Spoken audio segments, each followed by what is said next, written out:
Hi, my name is Sarah. On behalf of To Love God and Neighbor Ministries, we would like to invite all the couples in the Ligonier, Indiana area. This is to the young couples that are just starting out, and also to the older couples that have lots of years of experience and wisdom. It's to those couples that perhaps are struggling and just fighting and trying to make it through, but also to those couples that they have it pretty good, but would like still to go further deeper into love with one another. This invitation is to a small group study based on the book Cherished. So this book, Cherished, is available in English and Spanish. That way our Spanish community can also join in. In Spanish, the book is named Valorar. We will have 1 week to review the material, and then we'll come together to review what we learned and to see how we can put into practice those lessons learned. The author of Cherished, Gary Thomas, explains that the word cherished is the one word that changes everything in a marriage. It is a matter of changing your marriage from surviving to a marriage that's thriving. It's changing it from that heaviness of duty or responsibility to true desire and enjoyment and fulfillment in marriage. Throughout the book of Cherish, we're going to see a lot of biblical support. A lot of that biblical support will be coming from the book of Song of Songs, but we will also have some biblical support from 1 Corinthians chapter 13, which it is the chapter of love. But of course, he is not limited to the Song of Songs or 1 Corinthians 13. He also uses other scriptures throughout the Bible to support his work in the book Cherished.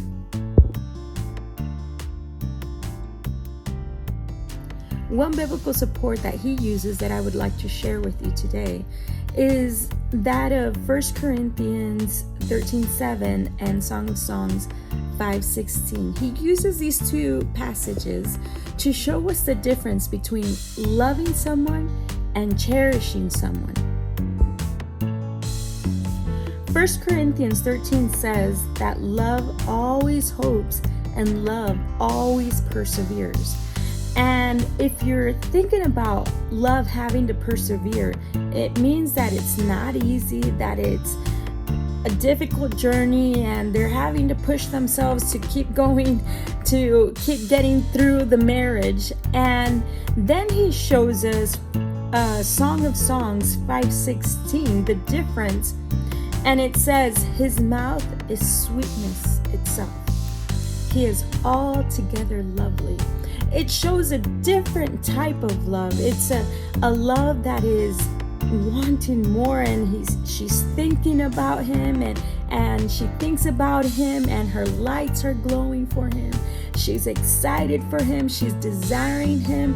It goes beyond getting through it. It goes beyond surviving or persevering and having to forgive and hoping for a better future, but it's there.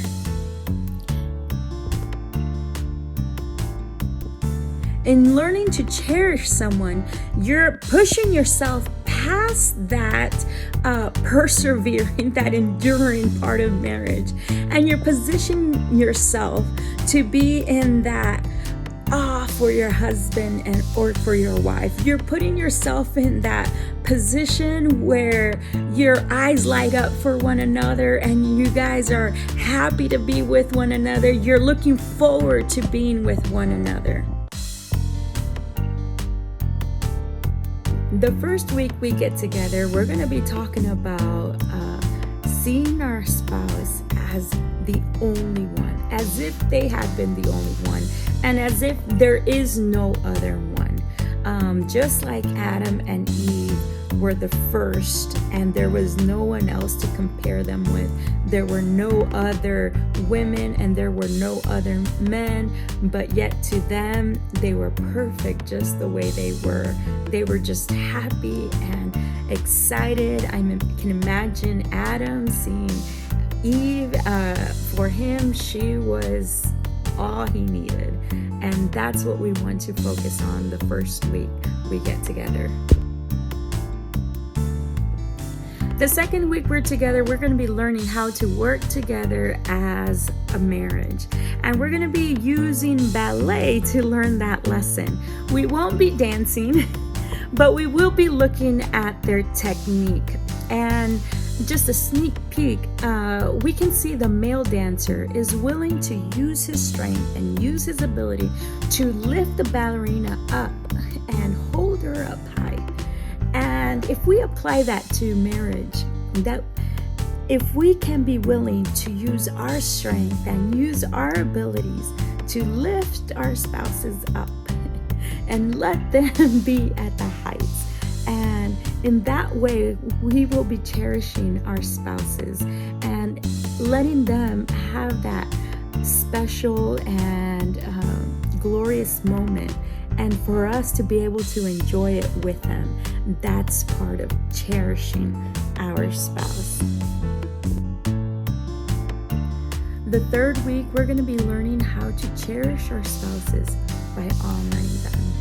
And one example that just sticks out to me that the author uses is that of a picture of a young lady in her pageant clothes, still with the tiara, where she had won a beauty pageant and she still had her sash, she had her nice clothing, and she's bowing down the dirt in front of a trash woman.